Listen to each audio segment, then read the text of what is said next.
We need this show. Yeah. You're ready? Ruh-roh. Ask you a quick question.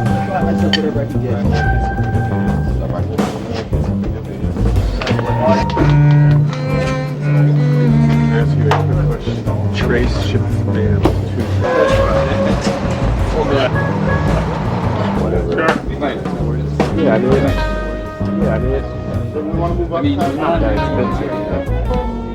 Did you come all the way from the Netherlands just to see this? Yeah. Mexico?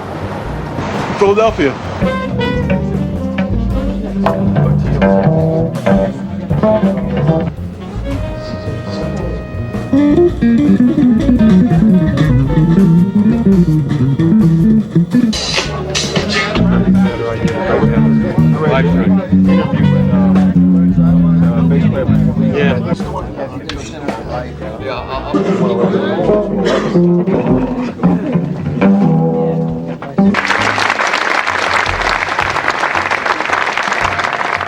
This is great to get all these different bass players together from all different kind of areas of playing. It's exciting to see everybody just kind of, doing their thing. And it's exciting that we're having these, and I think we should have them every year and get the kids exposed to different cats. This year, I'm sure there's some familiar names to them and also some things that maybe they haven't checked out. And I hope that we can keep getting this happening every year and getting all kinds of different things.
I wanted to know if you approach your solos different, having a bass playing behind you.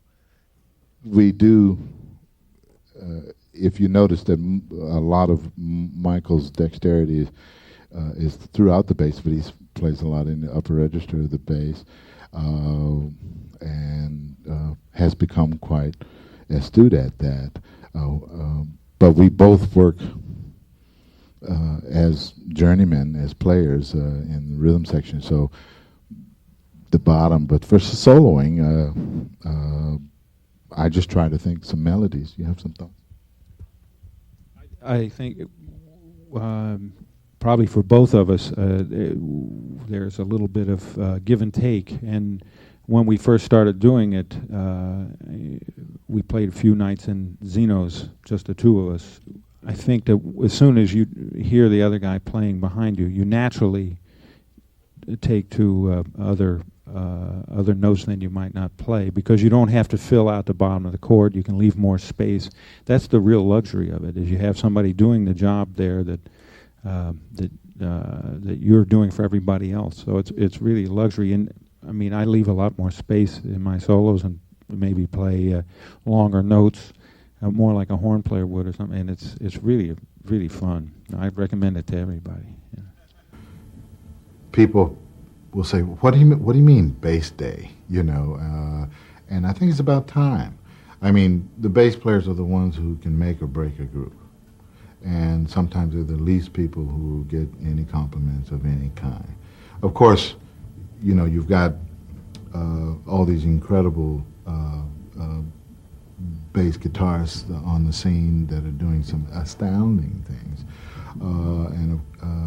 but the bass and the fact that a lot of these students that we heard today, I mean, they don't hear the double bass that much, and it's not their fault necessarily, but I think it's great the fact that that this has come about, because it's, I think, something that can grow, and the bass is a lot more important instrument than a lot of people may at the outset want to give credit toward,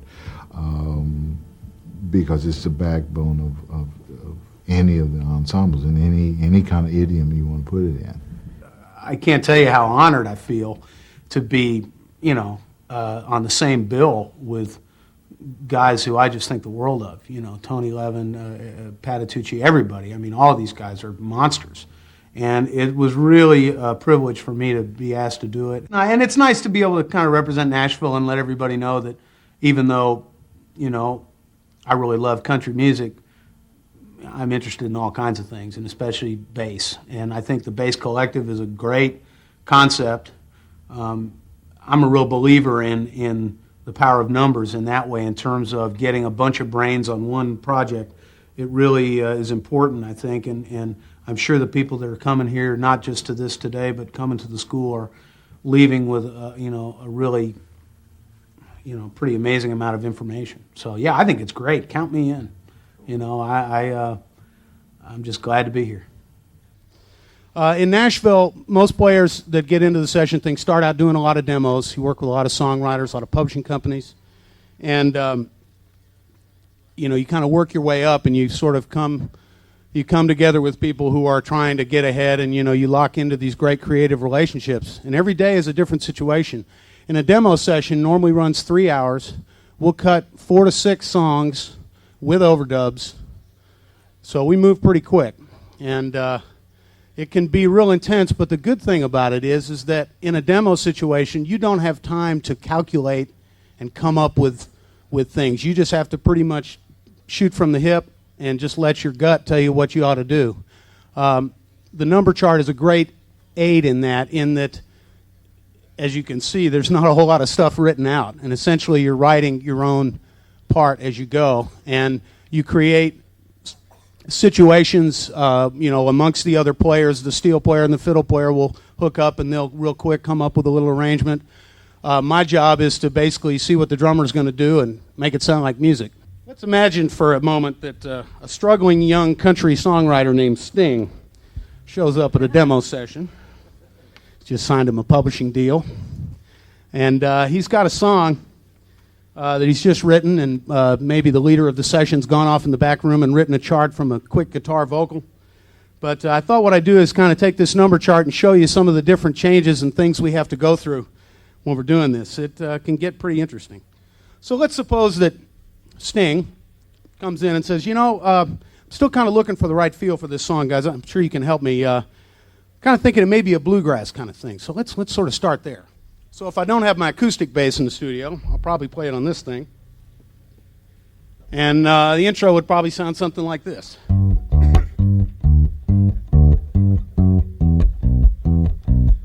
If it's real bluegrass, it'll probably be a little bit faster.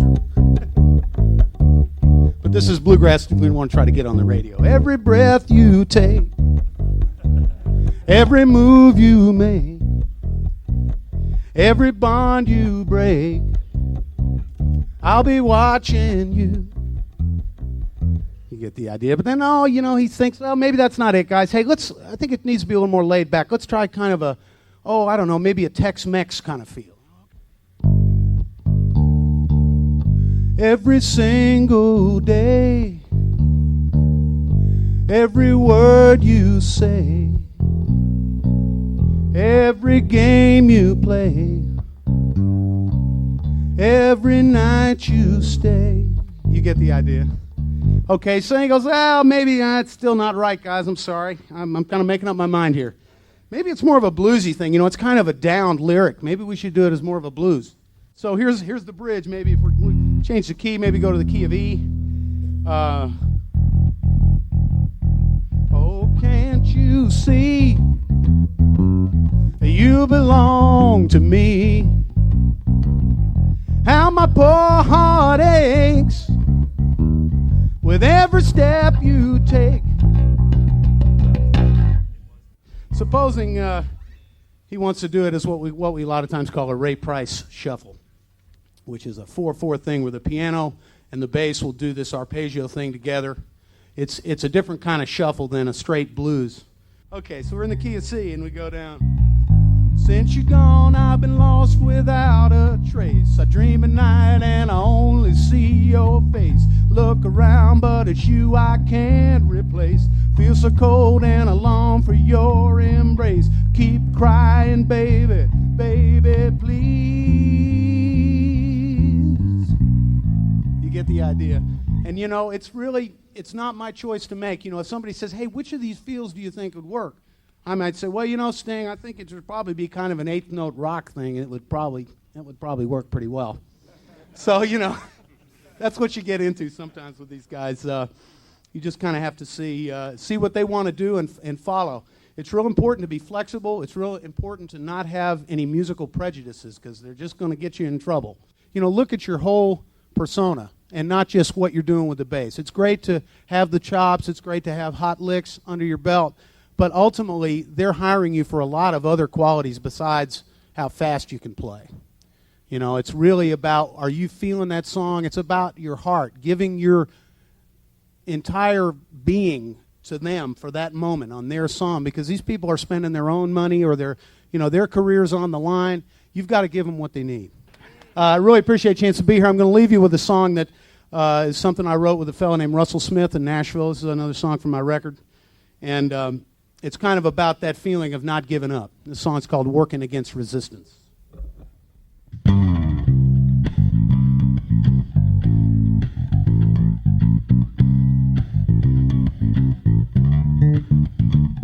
It's hard to believe all the trouble we see today.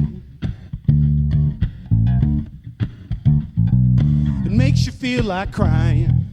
What's the use in trying anyway?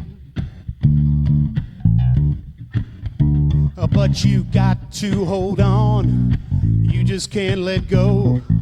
You think your strength is gone, but you know that working against resistance makes you stronger.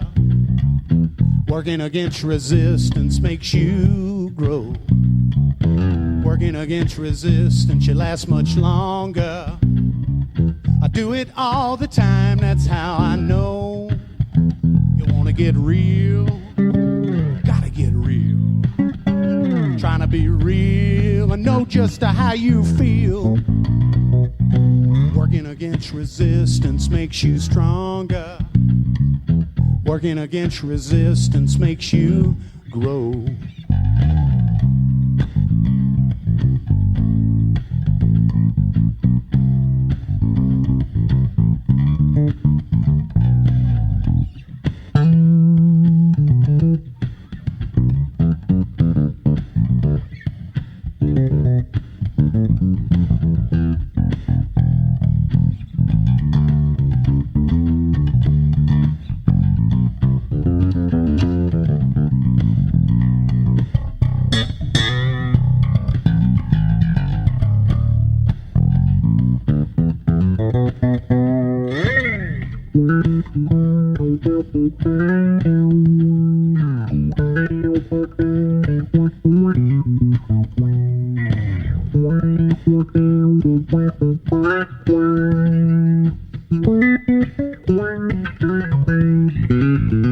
You wanna get real, gotta get real. Wanna be real, I know just how you feel. Working against resistance makes you stronger. Working against resistance makes you grow. Working against resistance, you last much longer. I do it all the time, that's how I know. Working against resistance makes you stronger.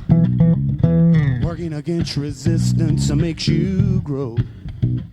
I said, working against resistance, you last much longer. I do it all the time, that's how I know. That's how I know. That's how I know. Makes you stronger. I said it makes you stronger. Said working against resistance, it makes you strong, strong, strong, strong, stronger. Working against resistance, it makes you, I said it makes you stronger. And I do it all the time. Said I do it all the time. Do it all the time. That's a how I know. That's a how I know. That's a how I know. I said I'm working against resistance, it makes you stronger. Do it all the time, that's a how I know. Thank you all, appreciate it very much. Enjoy the day, it's going to be a great one. I'm still so intimidated by my heroes, or not intimidated, but just so in awe of them. I have them up on a pedestal, and like right now I'm sitting there going, okay, I hope Rufus ain't leaving, and I hope Tony Levin's still walking around, because I really want to rap with these guys, and it's just incredible. It's overwhelming. It's like a dream come true for me to just be on the same stage with these guys. I hope they do some more of this. This could be like a 3-day thing, with lots of cats. So, but I think I was glad to see the variety that they had.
Thank you.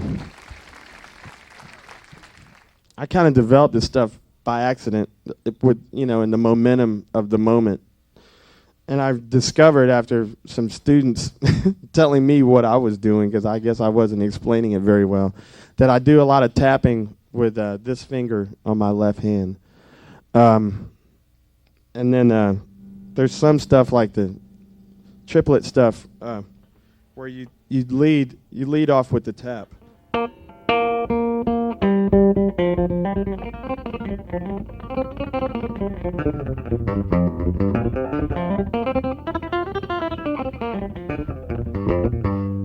Yeah.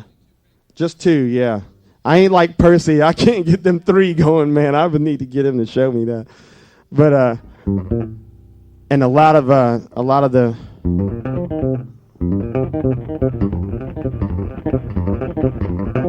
it's a lot of tapping. So I'm cheating, really.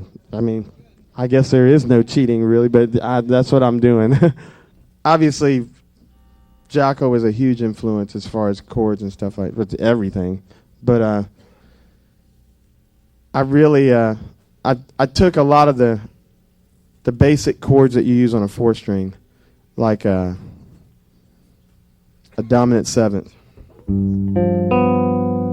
And when I got the 5-string, that's just 1, 7, 10. I added a 5th on top.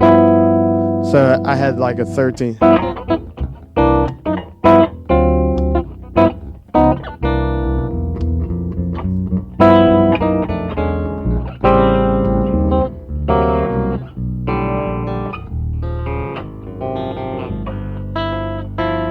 And, you know, obviously when I got the 6th string, I just keep adding a 4th on top of everything, you know.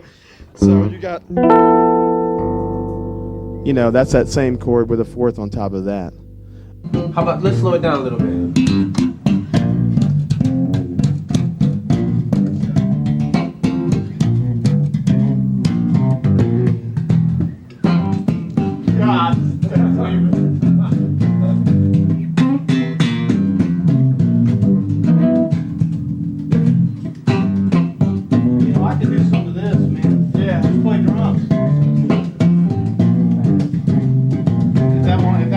I can just do that. Just keep a real simple time thing behind it.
Thank you very much.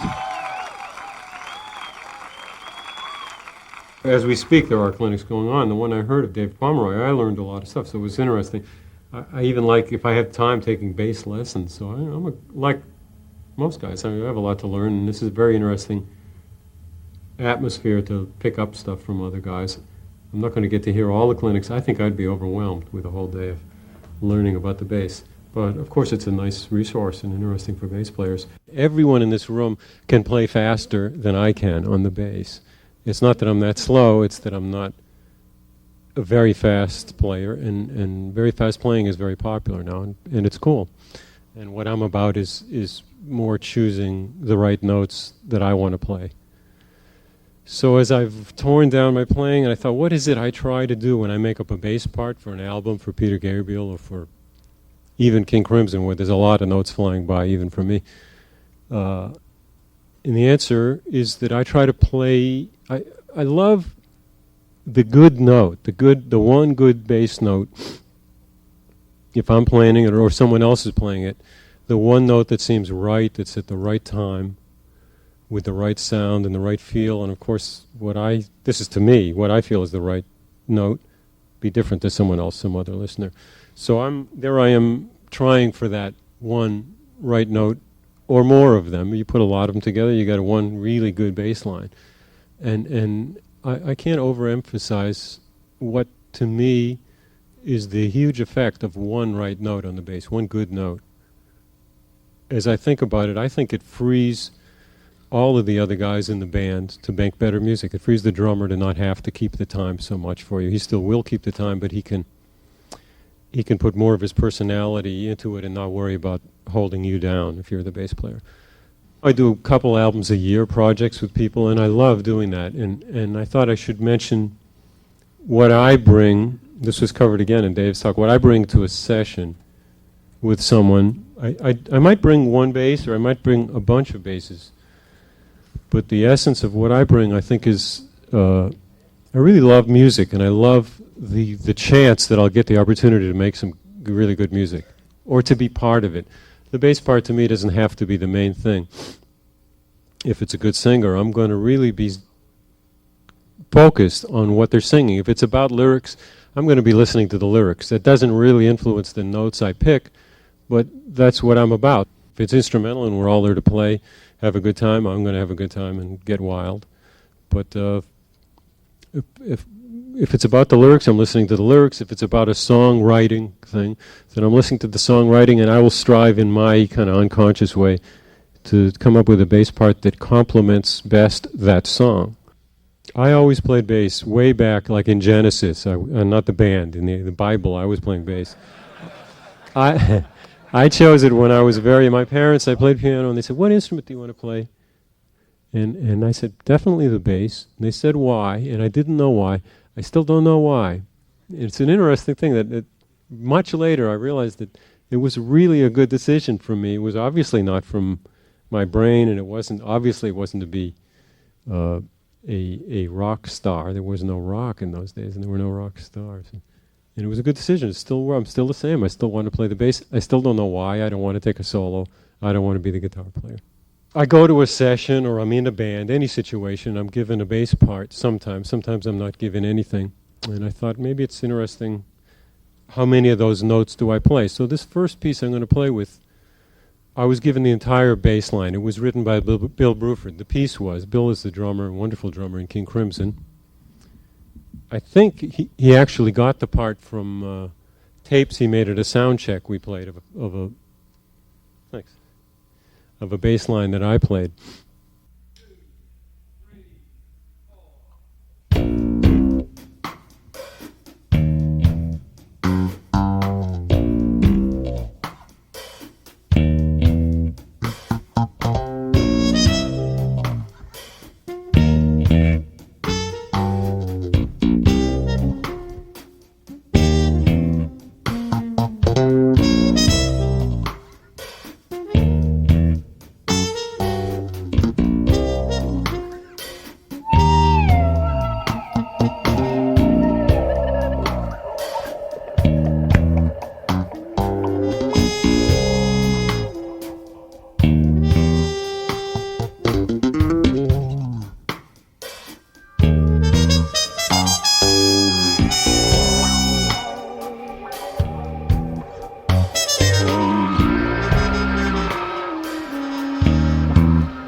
April, we launched this program, and it's been going real well.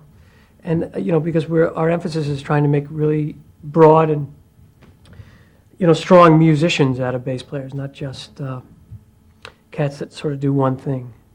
But at least expose them and cause them to listen to the history of each style and how it came to be, so that they don't just have just a perspective of, the last 5 years, but instead, the last 20, 30 years, hopefully. And on the acoustic bass, the last 100 years, going all the way back to the virtuosos from Europe, like Dragonetti and Bottesini and all those guys. So, we're just trying to expose people to music and get them interested. We have them taking some piano so that they can learn some voicings and inspire them to get their harmonic things together. And I'm enjoying it.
this philosophy. I think that obviously, like everybody said before me, playing the bass is the most important thing, playing the right part for the right thing. But when it comes to soloing in a jazz context, I want to sound like a tenor saxophone player. Forget guitar players. I want to sound like a tenor saxophone player. So that's who I listen to a lot. And when I blow, when I'm not doing my bass chore, you know, my thing, which I love, it's not a chore, it's just part of what I do. But I want to sound like Train. I want to sound like, I mean, not that I can, but it's something to shoot for, isn't it? You know, you got to set your sights high. So I try to think and get phrases and be lyrical and melodic like tenor saxophone players. So that tune was like it's basically a D minor blues with the turnaround being a little different. But see, Chick would get it going up there pretty quick, right? So basically my whole thing was to try to stay relaxed enough to make some music and not just sound like I was playing a bunch of scales in my solo, because I wanted to keep that thing. A lot of times what I would think of in that tune what would Joe Henderson play on this was sort of my thing. Like, wow, I could hear Joe playing on that and thinking, wow, if I could just get that sort of feeling and create that vibe, then maybe the people would get something different, you know, instead of just playing it safe. So I was a little kamikaze about it.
What an amazing day.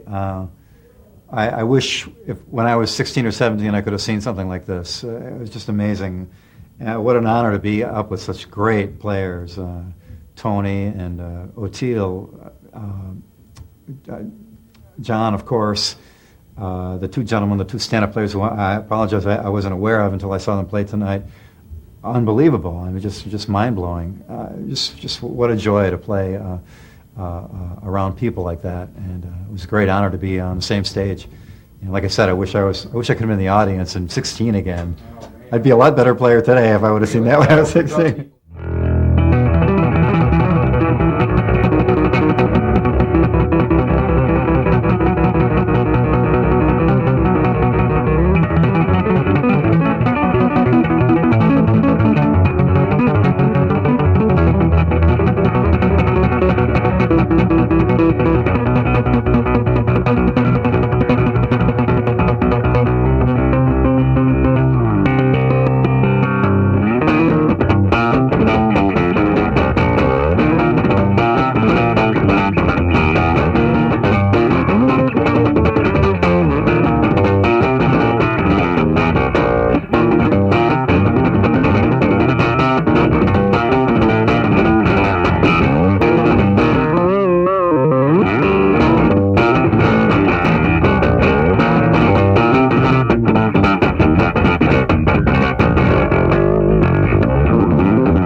The primary reason for being in a band for me, I don't know how everyone else feels about it, but it's really to reach the audience. For my whole life, I've been a live performer, not so much a recording artist type guy, but I've always been the live performer. And for me, that has been the most satisfying because I get to play in front of people and see them, and hear them. And the most success I've ever had is by having some kind of material or song that they could identify with and come and sing along. And as much as I love to play as much as I can, wherever I can, because I just enjoy the instrument. I love playing bass. It's, as we've witnessed tonight, it can do anything. I mean, this instrument is I think it's more versatile than a lot of instruments that are considered the versatile instruments. It's an amazing instrument. So, but the song foundation underneath that has always been important to me. So in spite of the flying around on the neck, playing a beautiful ballad or a wonderful song and locking in with the drummer and watching his bass drum pedal like under a microscope and hooking up with him, that's very satisfying for me as well. So, I try to do a little mix of both if I can. The neck bending thing actually relies on one important element, is the strap. And I found that out the hard way because I used to have a leather strap. And as I'd get wet and sweaty and I'd be bending, and I'm used to, one thing I said in one of my instructional videos years ago, and I've had more people come up to me and say that this piece of information was of help to them more than anything else on the tape, was explaining about the concept of strap length. Because usually people sit down, they got the bass right here, and they're playing, and they're burning and doing their cool happening thing, and they stand up, and the bass is down here, and I can't play anymore. It's just impossible to do. And so, and it's the last thing you think of. I mean, it looks way cooler. I mean, the Ramones, it looks way cooler, but up high is where it's. So when I'm practicing and I have the bass here, so when I stand up, it's still in the same spot. So as I was playing and bending the neck by pushing, the leather incrementally was stretching.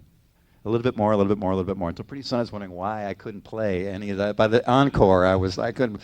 And plus the since the strap has to be very strong to hold up against that, I'd have to bolt the strap onto the bass, and it would stay on the bass after the bass came off me, soaking wet with sweat, into the case, on the truck to the next gig. Come out, soaking wet, into the case, truck, next gig. Ad infinitum there. And I wonder after the show why no one would talk to me. Because the strap stunk so bad and the funk fermented on there so badly. So I always bolt the strap on permanently. So when I do bend it, just get behind it and bend that.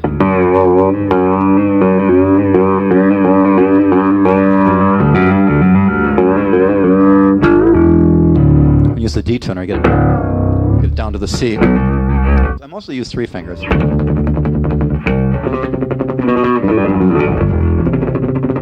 But sometimes a 4-finger thing for like this one thing. It's a raking technique. I learned when I first heard Tim Bogert and the Vanilla Fudge. I at that point decided I've got to play with my fingers forever because I loved his playing when I first heard him way back in the late '60s. And he did a thing at the time, I didn't know what it was called, but he calls it raking, where the fingers just kind of rake like and they hit a couple different things. So basically the raking, it goes 1, 2, 1, 2, 1, 2, 1.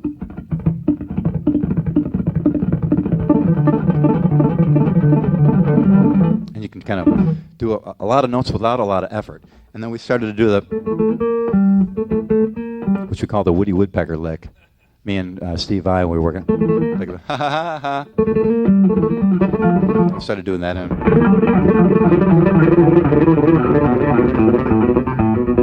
Not a lot of movement, actually.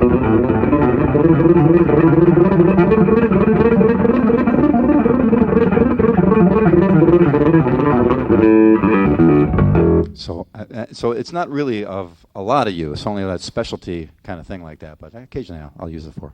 He asked me if I still split my signal between high and low. Just doing a clinic generally or playing just for demonstration purposes, I just use this one output. As you notice, the bass has 2.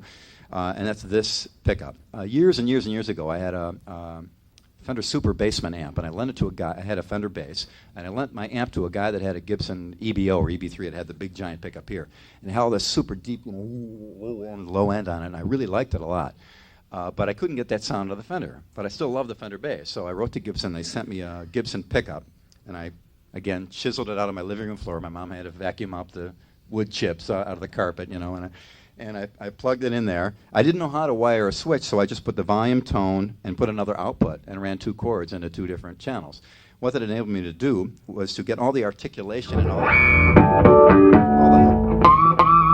the high stuff out of that one. Watch it, sound man. This is going to make a little thing here. Thank you, your secretary. Okay, and this one does the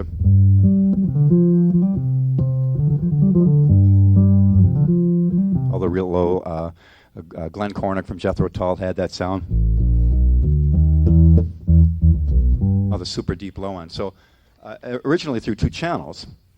Then as I played more and earned more money to buy more equipment, I got 2 amps. And I had a low amp and a high amp. And it really helped out. It was basically the woofer-tweeter principle where the low frequency won't reproduce the high and vice versa. And when they both try to do it, they both compromise each other.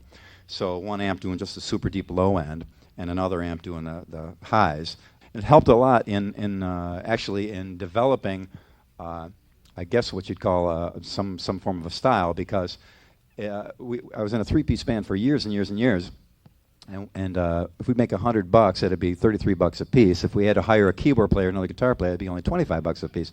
So I started to learn the extra parts that we needed to do in order to eliminate having to get that extra guy. So we'd play Schizoid Man by King Crimson, and I do the extra little parts just to try and later.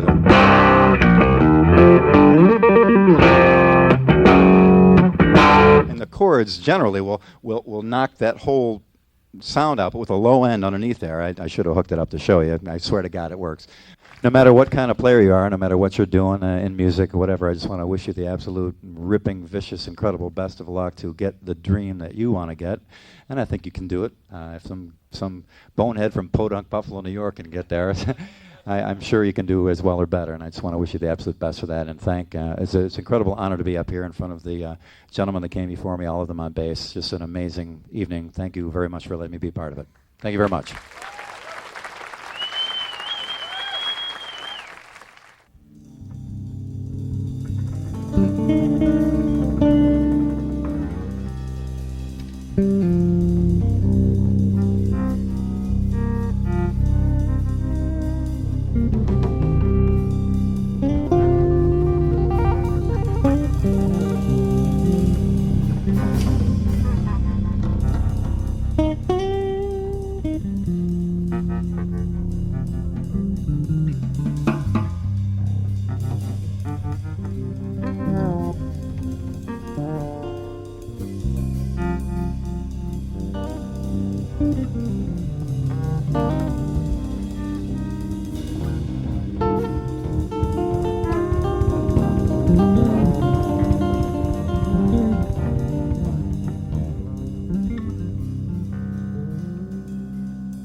Tony Levin, Reggie Washington, O'Teal Burbridge, Billy Sheehan, Dave Pomeroy, and Lionel Cordew on the drums. Yes. He doesn't play bass, but he doesn't have to play drums like that. Thank you so much for coming. Good night. God bless you. And drive safe.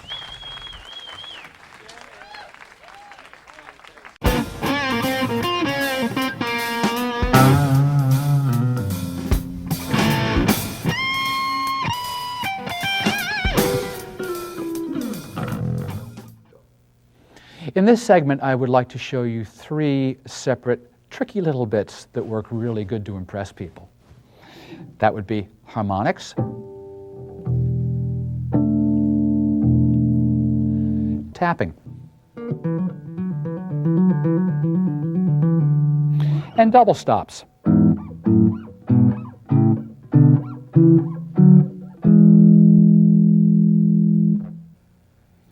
Tapping is kind of a fun thing. It's been made quite popular by Billy Sheehan, who is awfully good at it. It's simply holding down one note, using your pinky, letting it go, using your index finger, letting it go, bringing your pinky back, and just repeating.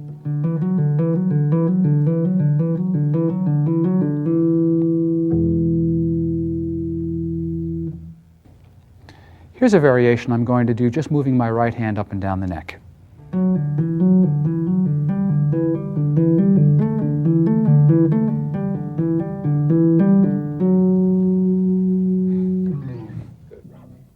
One, two, three, four.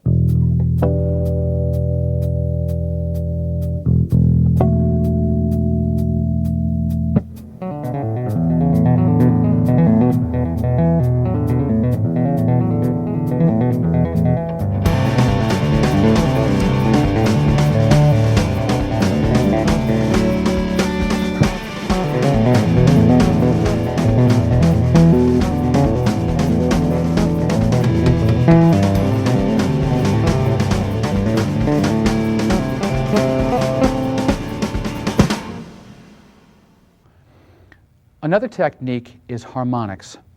Now, some of you have used harmonics to tune, but you can also use them as chords. Now, if I were to hit an E and take the G and the D position, you hear it's a lovely E minor chord. There's also another one here, and there's another one here.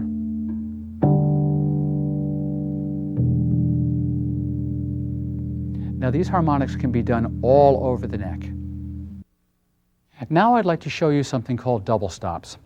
Double stops simply means you play two notes at the same time. Simple thing. Now if you're able to play a scale on one string, and it would look like this. We're starting on an E, 2, 3, 4, 5, 6, dominant 7 because we're playing rock and roll, and then to 8. Now if you harmonized that, if you took the third above that, and then you took the third above this, and kept going, you'd have the whole thing harmonized as you get to the top. This position is the same as that, and you simply start over again if you're that ambitious to try it. Here's a little example of how it would work. 3, 4.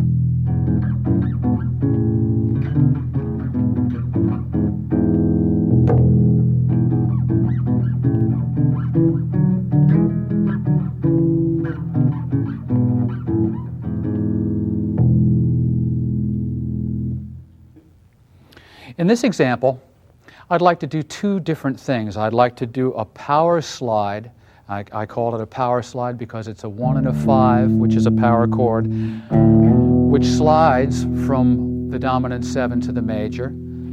Then we go down and use a third in the bass. So you have 1, 2, 3, and your octave on top. Now that's just another way of playing an A chord. You could play an A chord, the 1, the 5, and the 8. In this example, though, I'm using the 3 of the chord, and it will sound like that. Let's play it with the band and see what it sounds like. 1, 2, 3, 4.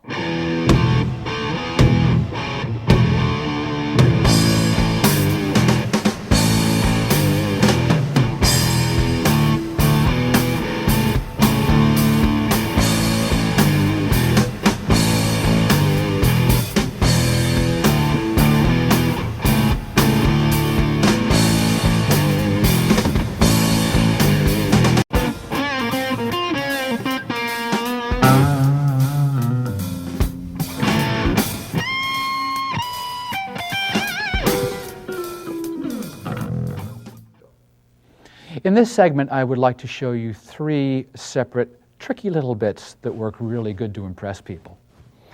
That would be harmonics,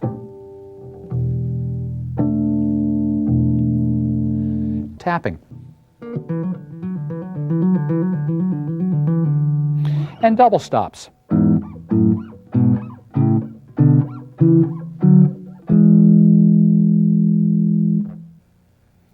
Tapping is kind of a fun thing. It's been made quite popular by Billy Sheehan, who is awfully good at it. It's simply holding down one note, using your pinky, letting it go, using your index finger, letting it go, bringing your pinky back, and just repeating.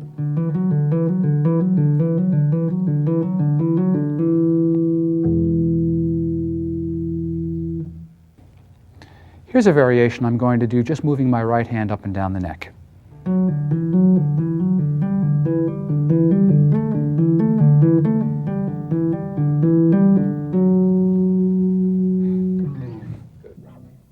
One, two, three, four.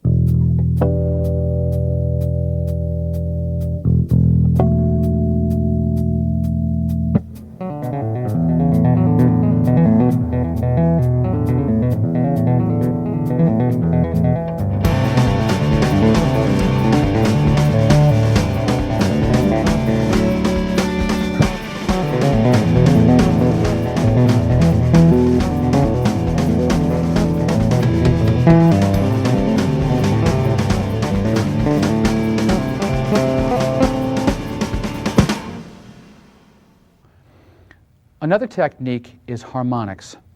Now, some of you have used harmonics to tune, but you can also use them as chords. Now, if I were to hit an E and take the G and the D position, you hear it's a lovely E minor chord. There's also another one here, and there's another one here.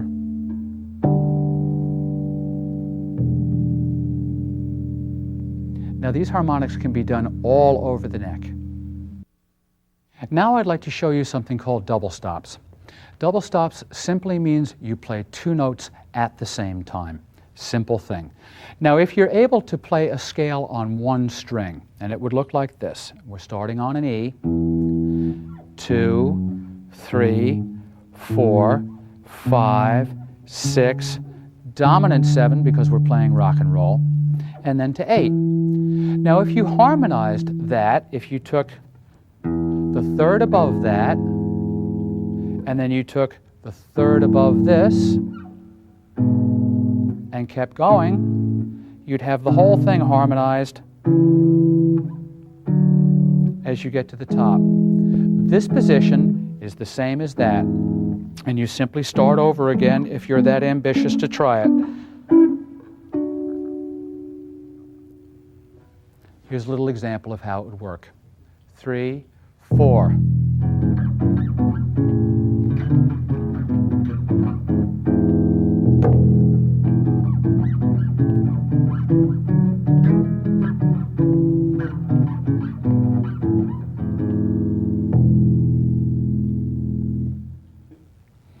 In this example, I'd like to do two different things. I'd like to do a power slide.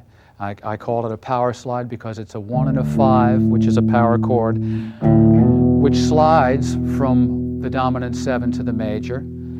Then we go down and use a third in the bass. So you have 1, 2, 3, and your octave on top. Now that's just another way of playing an A chord. You could play an A chord.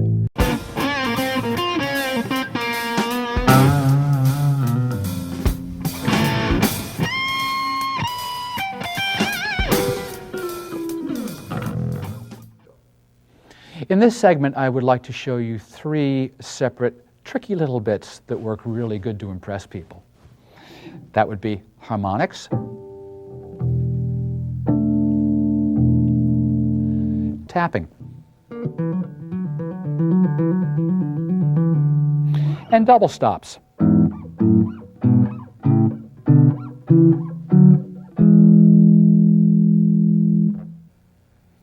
Tapping is kind of a fun thing.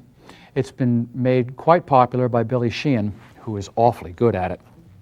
It's simply holding down one note, using your pinky, letting it go, using your index finger, letting it go, bringing your pinky back, and just repeating.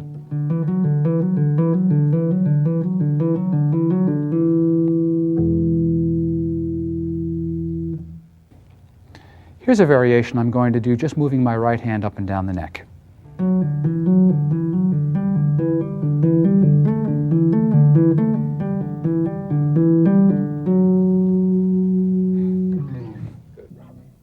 One, two, three, four.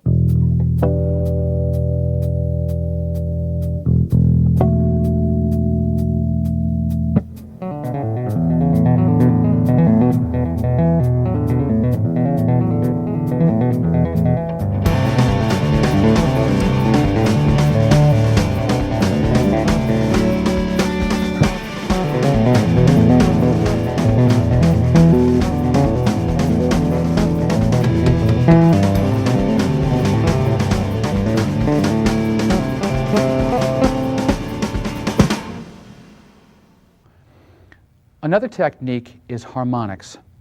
Now, some of you have used harmonics to tune, but you can also use them as chords. Now, if I were to hit an E and take the G and the D position, you hear it's a lovely E minor chord. There's also another one here, and there's another one here.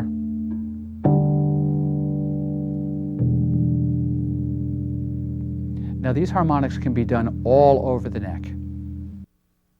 Now I'd like to show you something called double stops.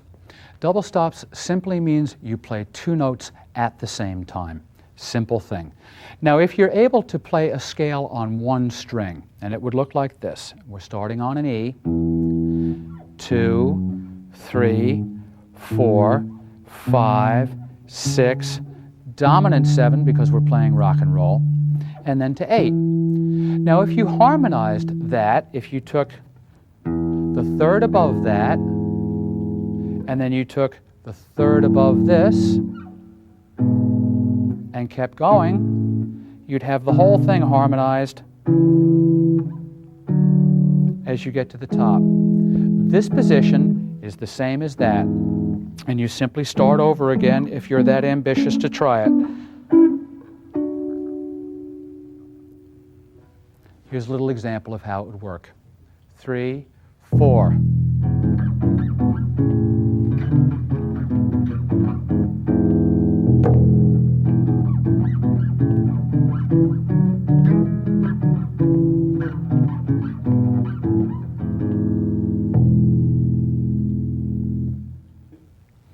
In this example, I'd like to do two different things. I'd like to do a power slide.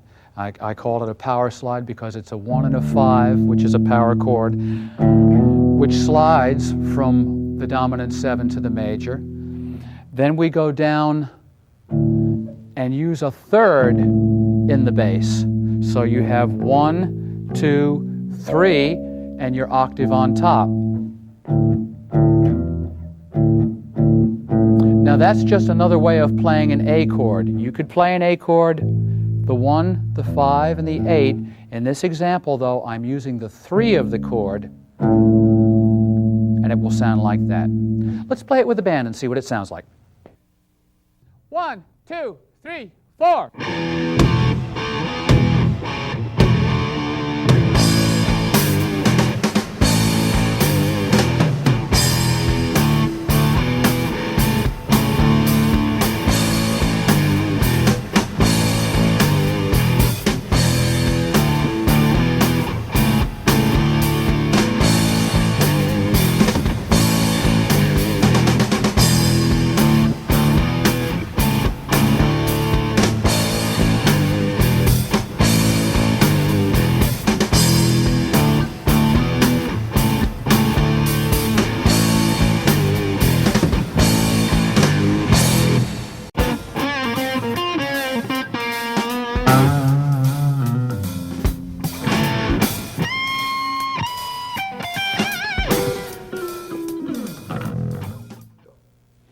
In this segment, I would like to show you 3 separate, tricky little bits that work really good to impress people.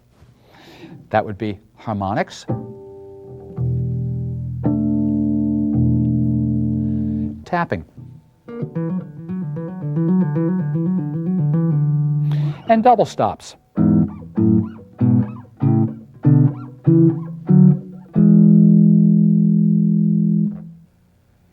Tapping is kind of a fun thing.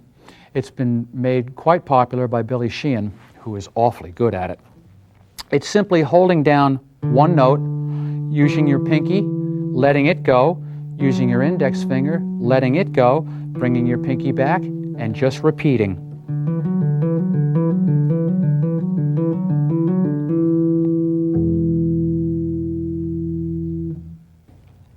Here's a variation I'm going to do, just moving my right hand up and down the neck.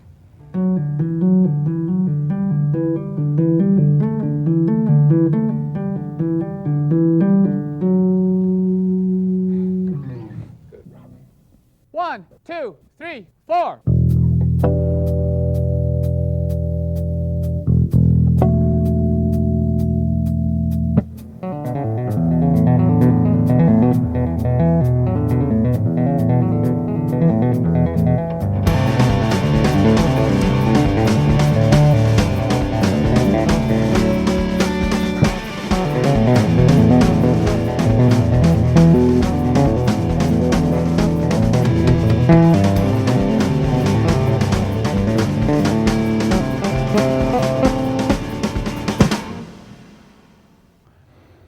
Another technique is harmonics. Now, some of you have used harmonics to tune, but you can also use them as chords. Now, if I were to hit an E and take the G and the D position, you hear it's a lovely E minor chord.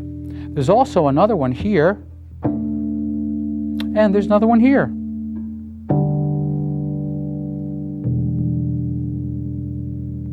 Now, these harmonics can be done all over the neck. Now I'd like to show you something called double stops.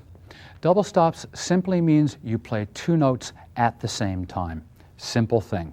Now if you're able to play a scale on one string, and it would look like this. We're starting on an E, 2, 3, 4, 5, 6, dominant 7 because we're playing rock and roll, and then to 8. Now if you harmonized that, if you took the third above that, and then you took the third above this,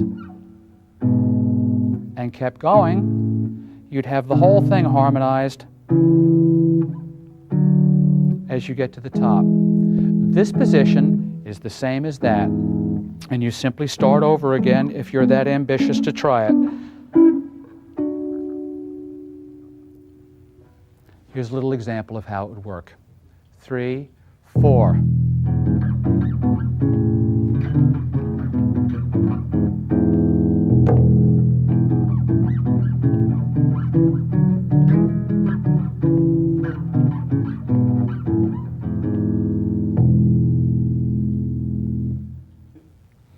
In this example, I'd like to do two different things. I'd like to do a power slide. I call it a power slide because it's a 1 and a 5, which is a power chord, which slides from the dominant 7 to the major. Then we go down and use a third in the bass. So you have 1, 2, 3, and your octave on top. Now that's just another way of playing an A chord. You could play an A chord, the 1, the 5, and the 8. In this example, though, I'm using the 3 of the chord, and it will sound like that. Let's play it with the band and see what it sounds like. 1, 2, 3, 4.